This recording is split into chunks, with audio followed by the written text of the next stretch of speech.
Hi everyone, welcome to my channel study with Himanshi. आज की इस वीडियो में हम मॉडर्न इंडियन हिस्ट्री का एक काफ़ी इंपॉर्टेंट टॉपिक डिस्कस करेंगे which is the governor generals of India. Now before starting with this topic we need to have a look at the background of the governor generals ताकि हमें चीज़ें और clear हो जाएं। So let's start with this video.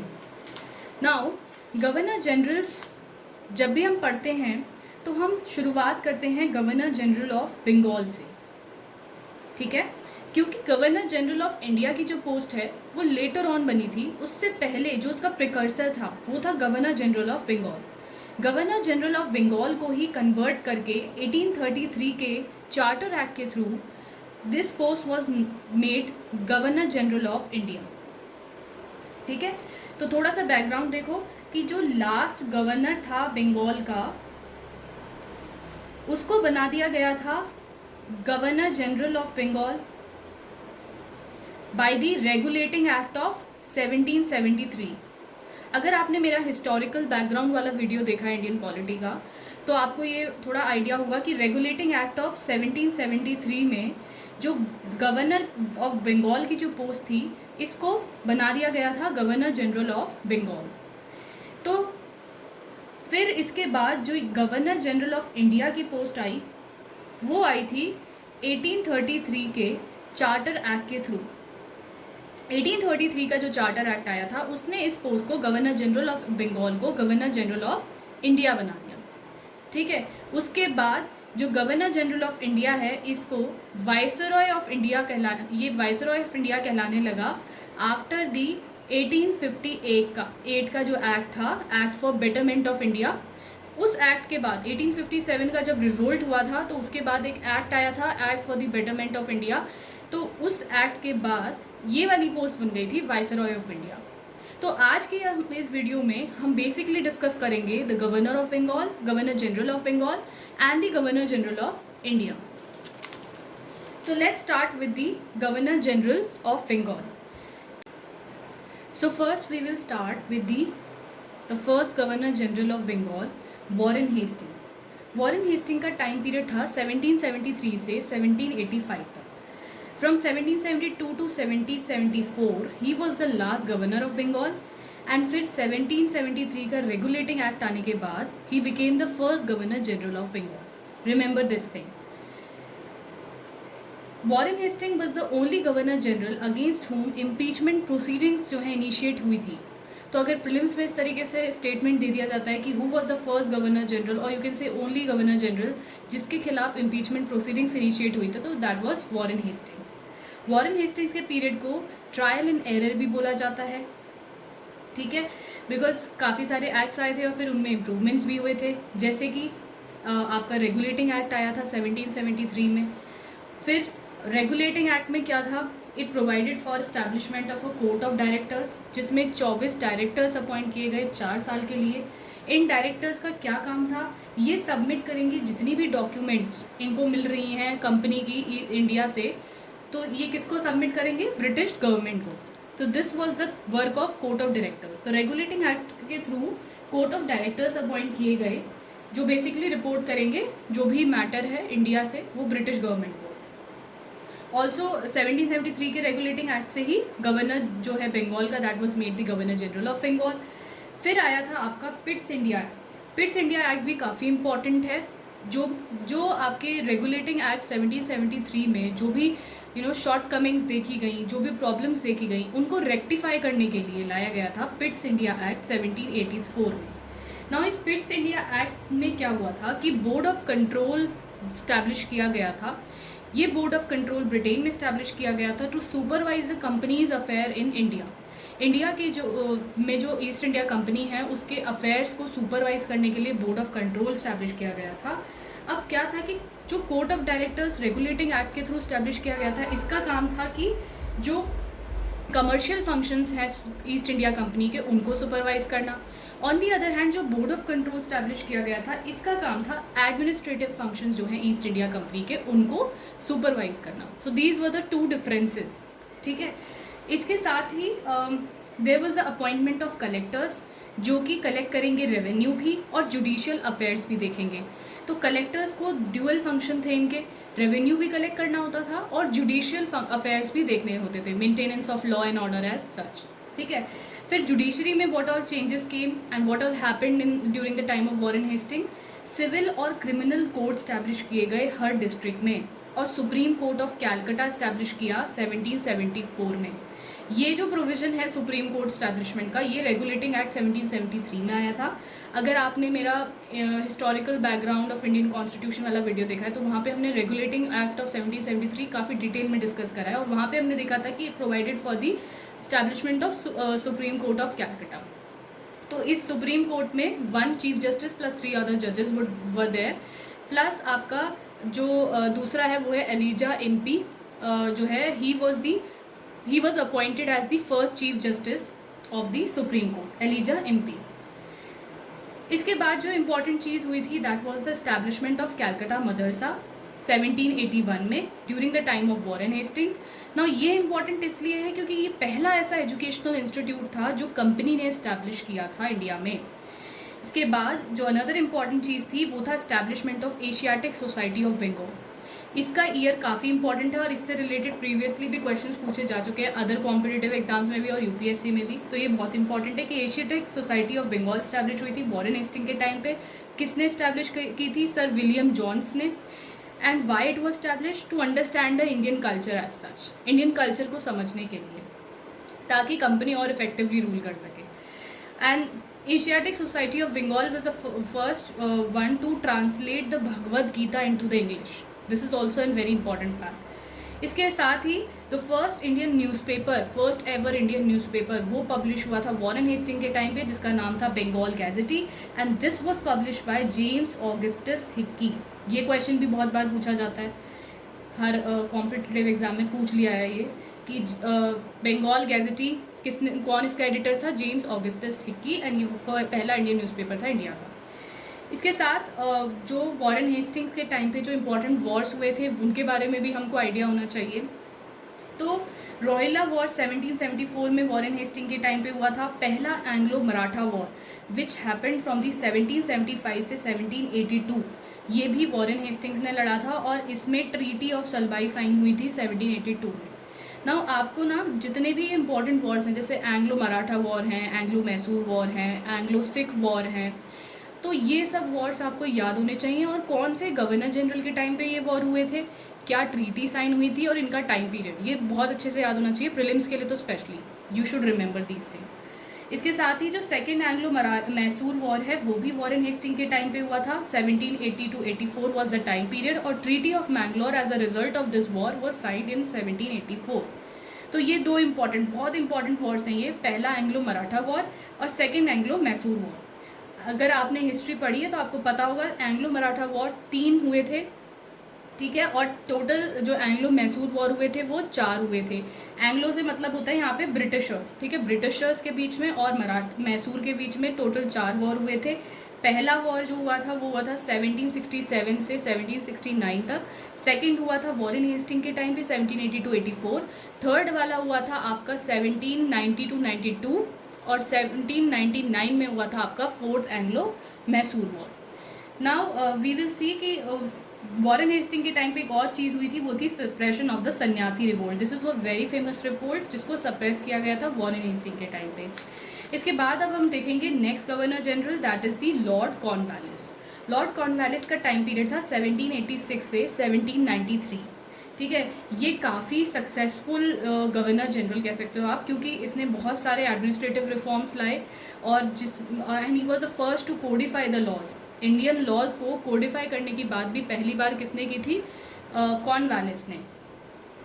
अब अगर हम देखते हैं administration, how was the administration under Cornwallis. Cornwallis के टाइम पे administrative changes, what are happened in the administration was, इसने जो है रेवेन्यू और जस्टिस एडमिनिस्ट्रेशन को सेपरेट कर दिया था by bringing the Cornwallis code 1793 में। 1793 में कॉर्नवालिस कोड आया जिसने रेवेन्यू और जस्टिस एडमिनिस्ट्रेशन को सेपरेट कर दिया था। अब क्या था, देखो हमने अभी पढ़ा था विलियम बेंटिक के टाइम पे कलेक्टर्स दोनों काम करते थे, रेवेन्यू कलेक्शन का भी और जुडिशियल फंक्शंस भी।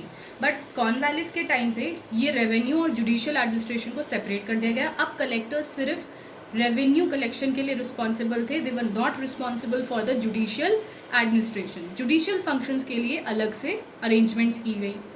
ऑल्सो जो सबसे इंपॉर्टेंट चीज़ कॉर्नवालिस के टाइम पे हुई थी वो थी bringing of the permanent settlement act, जिसको ज़मींदारी सिस्टम भी कहते हैं। ये क्या है? ये एक रेवेन्यू कलेक्शन सिस्टम है। It was introduce in the year 1793 by the Cornwallis. देखो, सो ब्रिटिश इंडिया में 3 तरीके के रेवेन्यू सेटलमेंट सिस्टम थे। अब ब्रिटिश गवर्नमेंट क्या करती थी? रेवेन्यू कलेक्ट करती थी पेजेंट से। तो उसके 3 तरीके थे, 3 सिस्टम थे, 3 टाइप के सिस्टम थे। तो पहला उनमें से था परमानेंट सेटलमेंट सिस्टम, जो कि लॉर्ड कॉर्नवालिस के टाइम पे इंट्रोड्यूस हुआ था। दूसरा था रैयतवारी सिस्टम, जो कि आपका 1820 में इंट्रोड्यूस हुआ था। और तीसरा था Mahalwari system, which was introduce in the year 1822। ये तीनों ही सिस्टम काफ़ी इंपॉर्टेंट हैं और ये तीनों सिस्टम ब्रिटिश इंडिया में लागू थे। तो परमानेंट सेटलमेंट सिस्टम सबसे पहला रेवेन्यू सेटलमेंट सिस्टम है जो इंट्रोड्यूस किया था कॉर्नवालिस ने 1793 में। इसमें ज़मींदार को लैंड ओनर्स माना गया और इनसे revenue basically east India company collect करती थी। तो ज़मींदार एक तरीके से इंटरमीडियरी का काम कर रहे थे between the pageants and the East India company. अब ज़मींदार यहाँ पे क्या था कि जो रेवेन्यू था वो बिल्कुल फिक्स था, ठीक है, चाहे सरप्लस प्रोडक्शन हो या बिल्कुल भी प्रोडक्शन ना हो, रेवेन्यू फिक्स था। तो इसमें क्या होता था कि ज़मींदार जो है जो रेवेन्यू कलेक्ट करते थे उसका 10/11 पोर्शन जाता था ईस्ट इंडिया कंपनी को और 1/11 portion of the total revenue collected went to the zamindar, zamindar अपने पास रखते थे। तो this was the formula for the revenue distribution between the East India Company and the zamindars, ठीक है। अब देखते हैं कि 1786 के एक्ट में क्या था कि गवर्नर जनरल के पास ओवरराइड करने का पावर आ गया था काउंसिल के डिसीजन को। 1773 के रेगुलेटिंग एक्ट के through governor general plus 4 members की एग्जीक्यूटिव काउंसिल क्रिएट की गई थी। तो उस एग्जीक्यूटिव काउंसिल के ऊपर उसके डिसीजन को ओवरराइड करना, मतलब सपोज एग्जीक्यूटिव काउंसिल ने कुछ डिसीजन लिया है तो गवर्नर जनरल अगर उससे सेटिस्फाइड नहीं है तो गवर्नर जनरल उस डिसीजन को he can differ with it and वो कुछ और इम्प्लीमेंट कर सकते हैं। तो गवर्नर जनरल के पास पावर आ गई थी काउंसिल के डिसीजन को ओवरराइड करके अपनी मर्जी इम्प्लीमेंट करने की, ठीक है। तो ये हुआ था एक्ट ऑफ 1786 के थ्रू। इसके बाद जुडिशरी में क्या चेंजेस आए थे कि जो डिस्ट्रिक्ट फौजदारी कोर्ट हैं उनको अबॉलिश कर दिया गया था और 4 एपेलेट कोर्ट्स एस्टैब्लिश किए गए थे 4 जगहों पे। तो यहाँ पे याद रखना है कि क्या हुआ था, 4 एपेलेट कोर्ट्स एस्टैब्लिश किए गए थे। कहाँ कहाँ किए गए थे? कैलकाटा में, ढाका, मुर्शिदाबाद एंड पटना। इन 4 जगहों पे एपेलेट कोर्ट एस्टैब्लिश किए गए थे। ऑल्सो पर्सनल लॉज जो है उनको कोडिफाई किया गया था। पुलिस और सिविल सर्विसेज के मैटर में क्या हुआ था कि सिविल सर्विसेज इंडिया में इंट्रोड्यूस हुई थी 1793 में।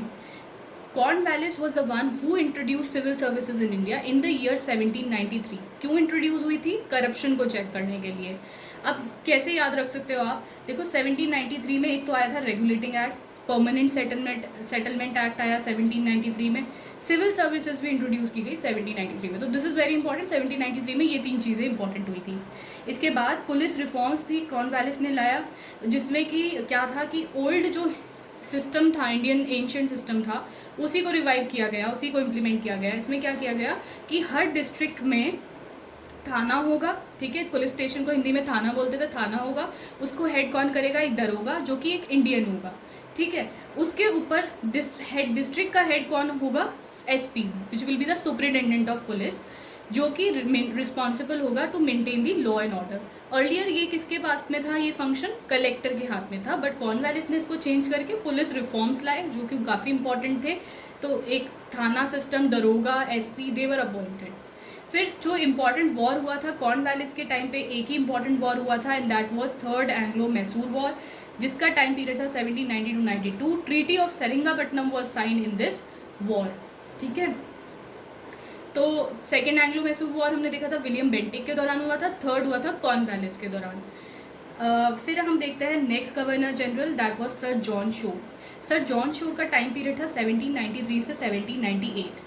नाउ जॉन शोर जो है ये बहुत फेमस था अपनी पॉलिसी के लिए, नॉन इंटरवेंशन पॉलिसी के लिए। जैसे बाकी गवर्नर जनरल आप आगे भी देखोगे वो बहुत ज़्यादा इंटरवेंशन करेंगे, वेल्सली तो बहुत ही हद पार कर देगा, सब्सिडरी अलाइंस सिस्टम ले आएगा, तो और जैसे डलहौजी भी आगे आप देखोगे कि डॉक्ट्रिन ऑफ लास्ट सिस्टम लाएगा, तो ये सब क्या था, इंटरवेंशन के जरिए वो थे methods.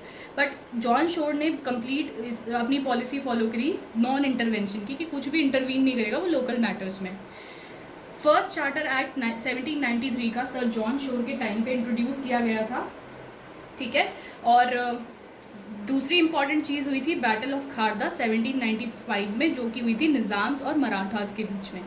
Another important thing regarding John Shore is he was the first civil servant to become the governor general. तो ये भी पूछा जा सकता है प्रीलिम्स में स्पेशली कि who was the first governor general, who was the first civil servant to become the governor general, तो वो थे sir John Shore. Very important fact regarding him. इसके बाद नेक्स्ट गवर्नर जनरल जो हमको देखना है that is the lord Wellesley. Lord Wellesley का जो टेन्योर था वो था 1798 से 1805 तक। अब अगर वेल्सली के एडमिनिस्ट्रेशन को लेके बात करें तो ये काफ़ी इंपॉर्टेंट गवर्नर जनरल था because of its exploitative and you can से rather infamous policy of subsidiary alliance. Now this policy is really important, policy of subsidiary alliance which was introduced in the year 1798। और first alliance जो subsidiary alliance company ने establish किया था वो था निज़ाम of Hyderabad के साथ। अच्छा, जो ये सब्सिडरी अलायंस सिस्टम है जो वेल्सली ने इंट्रोड्यूस किया था, ये बेसिकली इसका मेन मोटिव था कि इनडायरेक्टली ब्रिटिश इन्फ्लुएंस बढ़ाना इंडिया में without annexing the territories directly. तो यही मेन इसका मोटिव था। अब इस सिस्टम में क्या था, subsidiary alliance east India company rulers के साथ साइन करती थी, और जिन भी रूलर्स के साथ ये साइन होती थी उनको कुछ कंडीशंस हैं जो फुलफ़िल करनी होती थी। क्या कंडीशन होती थी कि जो भी इंडियन रूलर इस सब्सिडरी अलायंस को साइन कर रहा है वो अपने किंगडम में ब्रिटिश आर्मी स्टेशन करेगा, और उसका खर्चा भी, उस आर्मी का खर्चा भी ब्रिटिश वो जो रूलर है वो उठाएगा, ठीक है। दूसरी कंडीशन ये थी कि कोई भी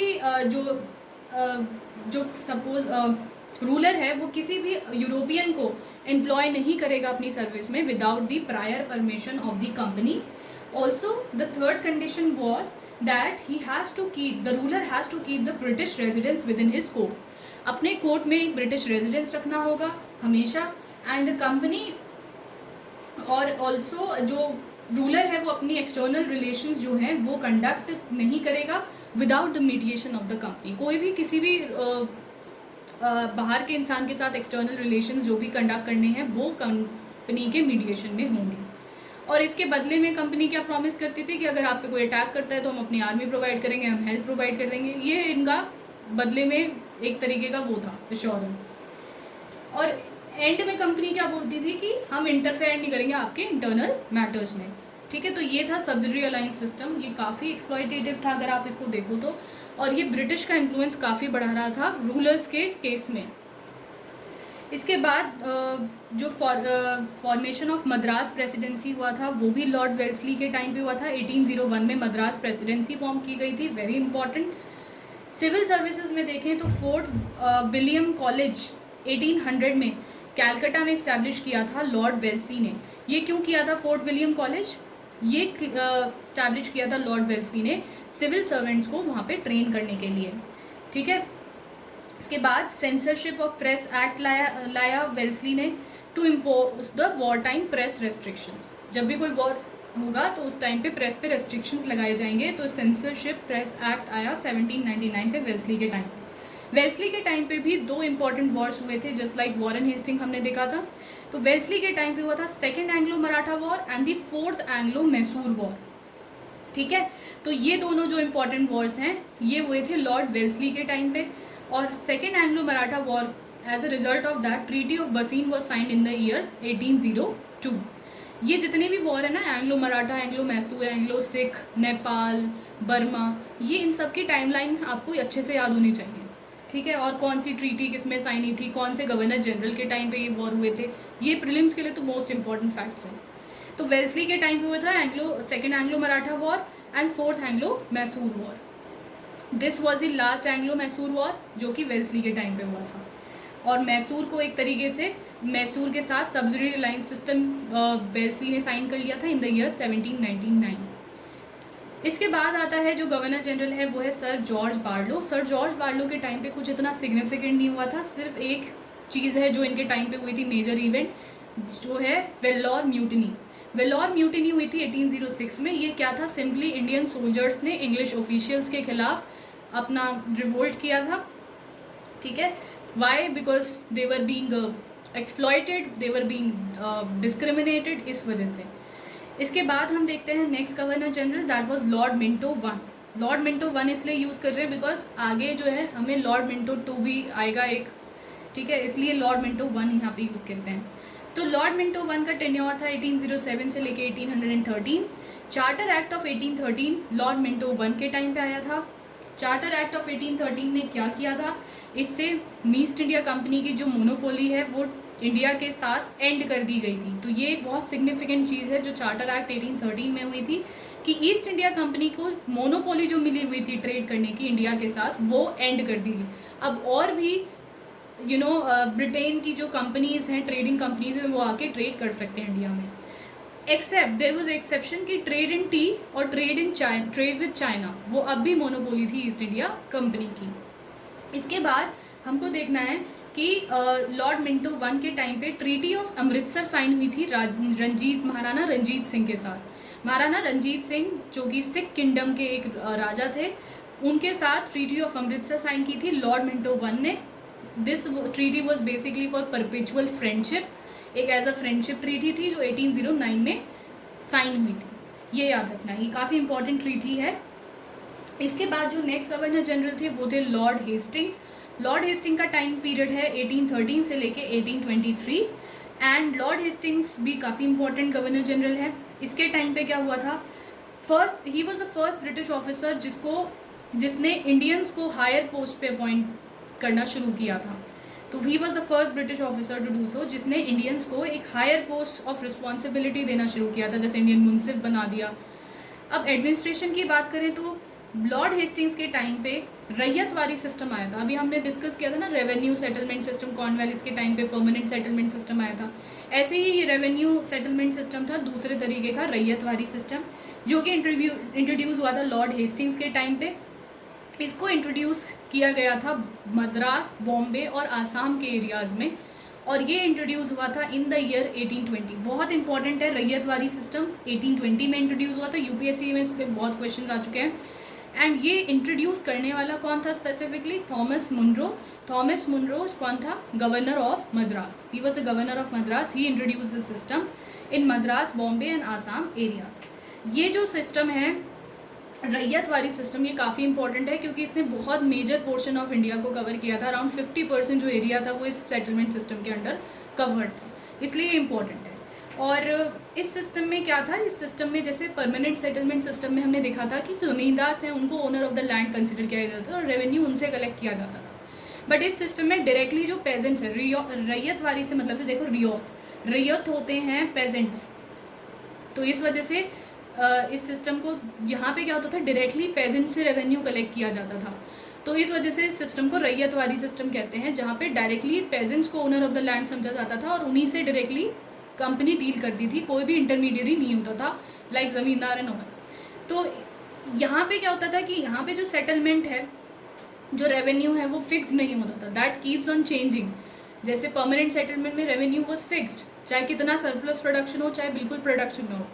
बट यहाँ पे that revenue kept on changing और रेवेन्यू बहुत हाई होता था, बहुत एक्सप्लॉयटेटिव सिस्टम था ये भी। इसके बाद हमको देखना है कि लॉर्ड हेस्टिंग के टाइम पे क्या हुआ था, पेशवाशिप ख़त्म हो गई थी, बॉम्बे प्रेसिडेंसी बनाई गई थी 1818 में विद द एंड ऑफ पेशवाशिप, ठीक है, क्योंकि इसके टाइम पे हुआ था थर्ड एंग्लो मराठा वॉर, और थर्ड एंग्लो मराठा वॉर के साथ मराठा जो कॉन्फेडरेसीज थी वो सबकी सब डिसल्यूट हो गई थी एंड दिस एंडेड द पेशवाशिप, ठीक है। ये लास्ट एंग्लो मराठा वॉर था। इसके बाद मराठा कॉन्फेडरेसी जो थी वो बिल्कुल डिसॉल्व हो गई थी।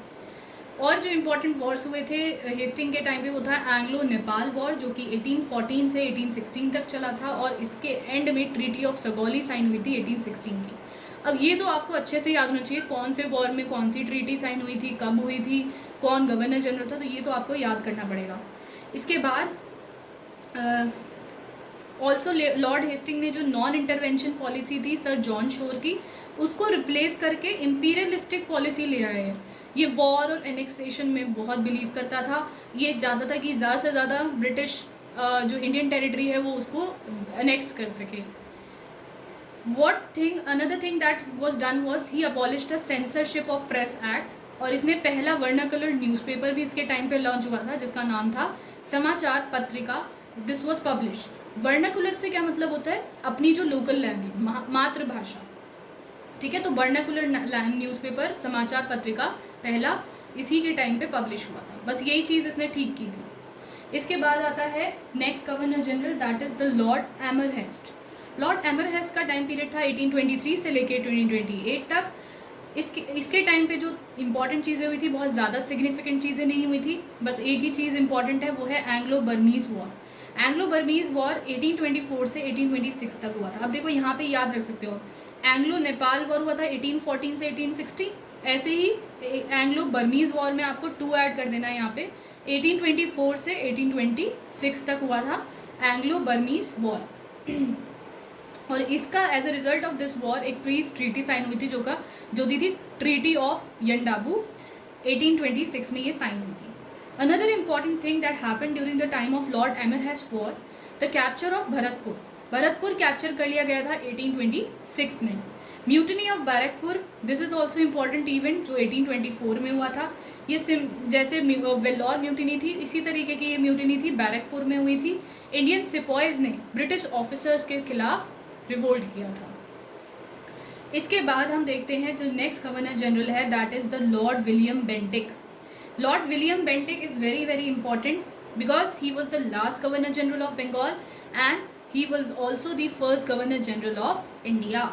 अब हमने शुरुआत में ही देखा था कि जो गवर्नर जनरल ऑफ बंगाल है वो गवर्नर जनरल ऑफ इंडिया बना दिया गया था through the charter act of 1833।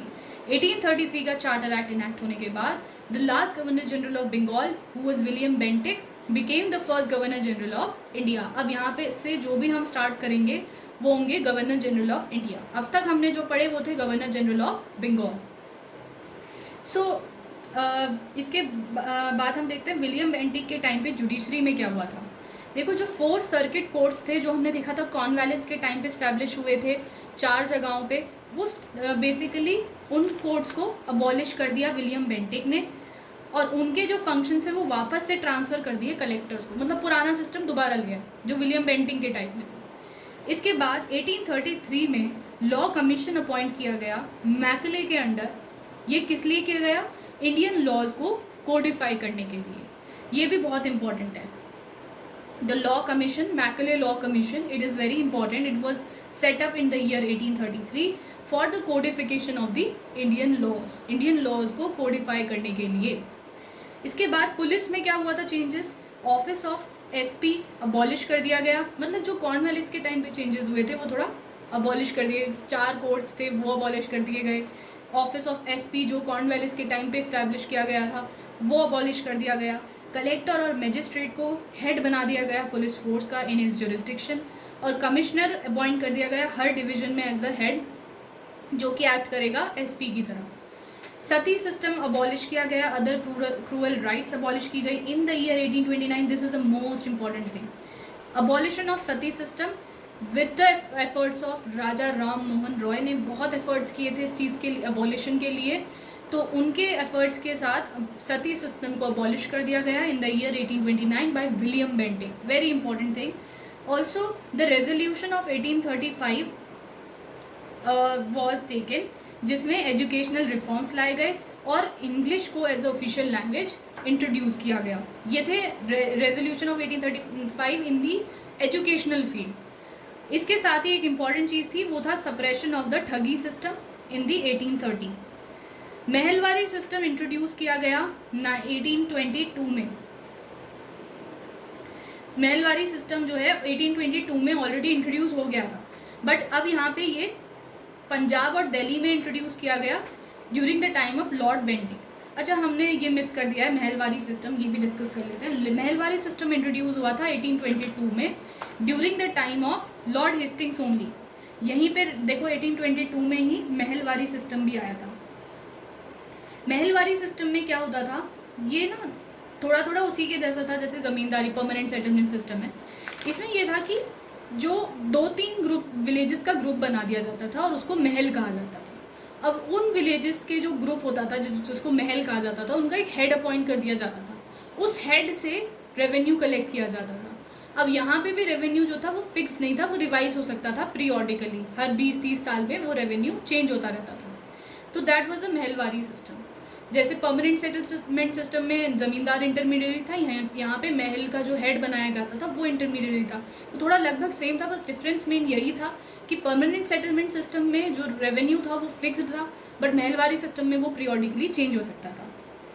अच्छा, अब इसके बाद हमको देखना है next governor general, that was Lord Metcalfe. Lord Metcalfe देखना है। इनके टाइम पे 2 इंपॉर्टेंट चीज़ें हुई थी। He was popularly called as a liberator of Indian press. Indian press के लिबरेटर कहा जाता था इनको। एंड ये बहुत ही शॉर्ट टेन्योर था, 1835 से 1836, तो ज़्यादा मेजर चीज़ें हुई नहीं।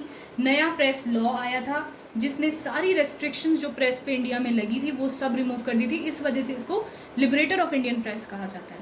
इसके बाद जो नेक्स्ट गवर्नर जनरल है that was Lord Auckland. Lord Auckland जो है ये बहुत ही बेकार गवर्नर जनरल था और बहुत ही अनसक्सेसफुल गवर्नर जनरल माना जाता है इसके टेन्योर को। तो इसने जो है पहला एंग्लो अफगान वॉर लड़ा 1838 से 1842, जिसमें ब्रिटिश इंडिया जो है वो बहुत बुरी तरह से हारा और इसने एक सीवियर ब्लो दिया ब्रिटिश की प्रेस्टीज को इंडिया में। ठीक है, इस वजह से इसको कहा जाता है Auckland folly.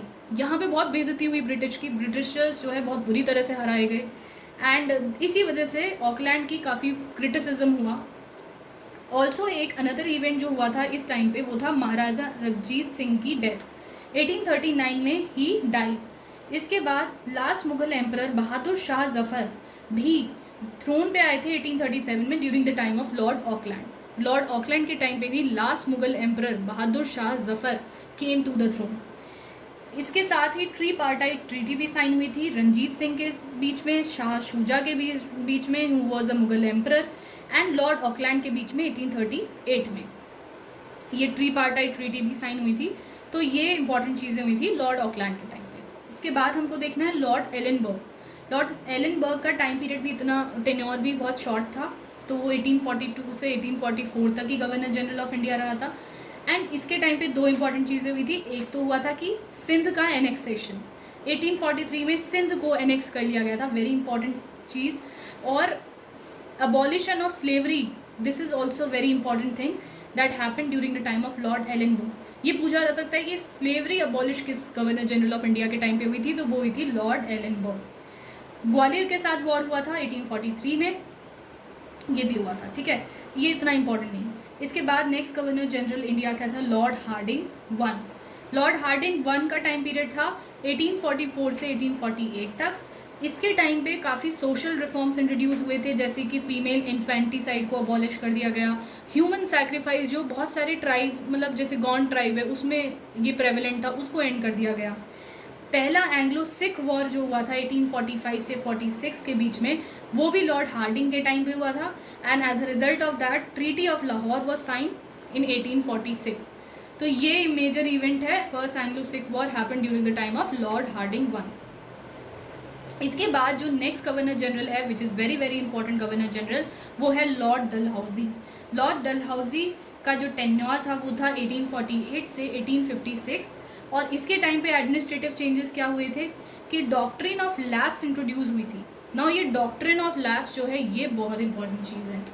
Doctrine of lapse में ये था कि जो भी रूलर है, ठीक है, कोई भी कहीं का भी रूलर है, उसका अगर अपना खुद का बच्चा है, लीगल हायर होगा वो उसकी स्टेट की प्रॉपर्टी का भी और उसकी पर्सनल प्रॉपर्टी का, अगर वो खुद का बच्चा है। अगर किसी रूलर का अडॉप्टेड सन है तो वो सिर्फ अपने फादर की जो पर्सनल प्रॉपर्टी है उसका हायर होगा, बट जो स्टेट प्रॉपर्टी है, जो राज्य है बाकी, ठीक है, स्टेट प्रॉपर्टी का हायर वो नहीं होगा। सो वो स्टेट जो है, और अगर कोई रूलर विदाउट एनी हायर मर जाता है, अपना कोई भी उसका वंशज नहीं होता है, तो उस स्टेट को एनेक्स कर लिया जाएगा। इसी प्रिटेक्स्ट पे झांसी को भी एनेक्स किया गया था, क्योंकि जो उस रूलर का जो बेसिकली बेटा था वो आपका नेक्स्ट जो गवर्नर जनरल था वो था लॉर्ड डलहौजी। तो लॉर्ड डलहौजी का जो टाइम पीरियड था वो था 1848 से 1856। इसके टाइम पे एडमिनिस्ट्रेशन में काफ़ी इंपॉर्टेंट चेंजेस हुए थे। सबसे जो मोस्ट इंपॉर्टेंट चीज़ था वो था doctrine of lapse was introduce. Now doctrine of lapse क्या था? डॉक्ट्रिन ऑफ लैप्स में ये था प्रोविजन कि जो किसी भी रूलर का अगर कोई अडॉप्टेड सन है तो वो हायर हो सकता है सिर्फ उसके जो है प्राइवेट प्रॉपर्टी का, बट जो स्टेट है, ठीक है, जो एम्पायर है उसका वो हायर नहीं हो सकता। ठीक है, so this was the doctrine of lapse. अब वो कंपनी के ऊपर था कि whether to annex such state या फिर वो स्टेट उस अडॉप्टेड सन को दे दी जाए। ये दोनों चीज़ें किसके हाथ में थी? कंपनी के हाथ में। अब इस डॉक्ट्रिन लैप्स के बेसिस पे कंपनी ने बहुत सारी स्टेट्स को एनेक्स किया था, जैसे कि सतारा को 1848 में, फिर जैतपुर और संबलपुर को 1849 में, मतलब continuously they were doing this.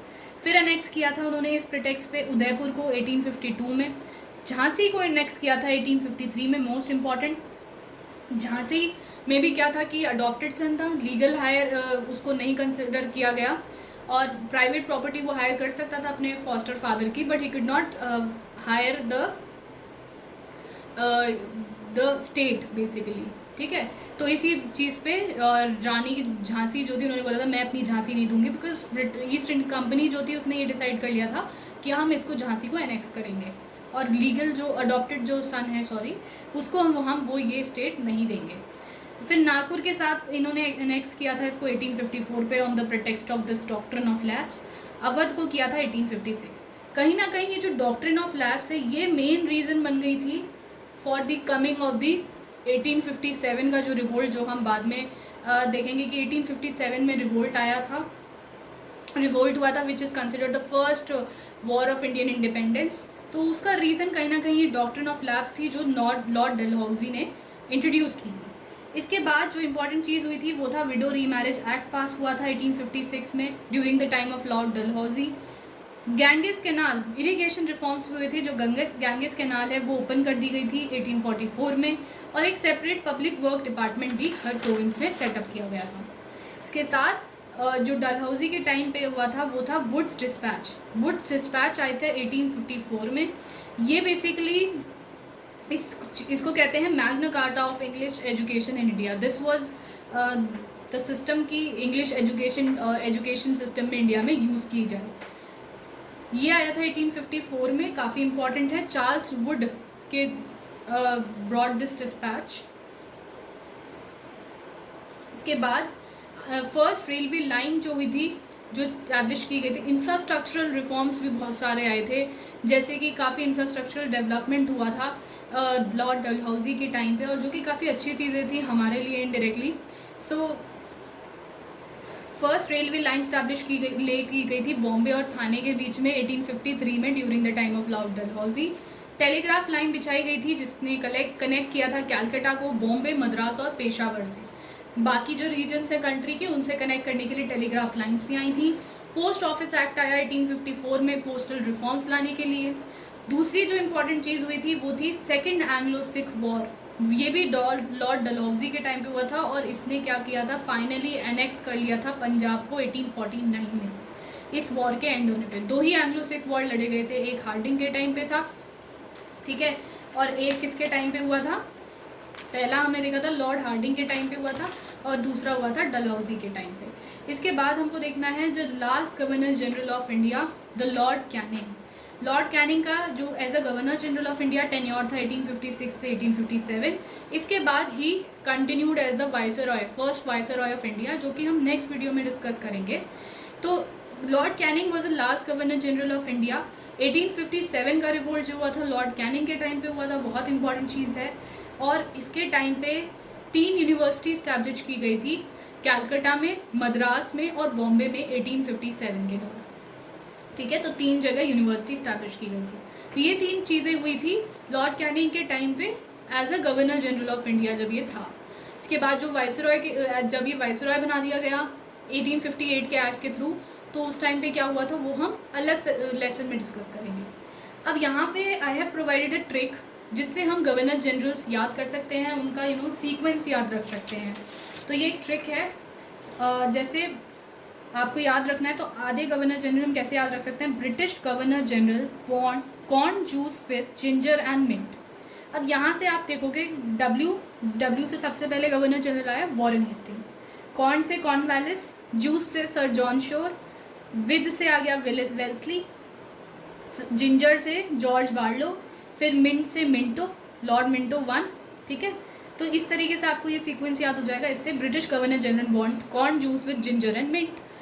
इसके बाद जो नेक्स्ट ट्रिक है जो रिमेनिंग गवर्नर जनरल्स याद करने के लिए, वो है Hastings and Amherst will meet at Auckland. Auckland एक जगह है, ठीक है, ऑकलैंड में ये मीट करेंगे and they will eat hard dal with Canning, Canning के साथ हार्ड दाल खाएंगे। तो ये थोड़ा ट्रिक है, आप याद रख सकते हैं इससे। जैसे इसके बाद जो नेक्स्ट मिंटो के बाद गवर्नर जनरल हो गया हेस्टिंग्स, फिर एमरेस्ट, विल से हो गया आपका विलियम वैंटिक, मीट से हो गया मेटकाफ, ऑकलैंड गवर्नर जनरल है ही।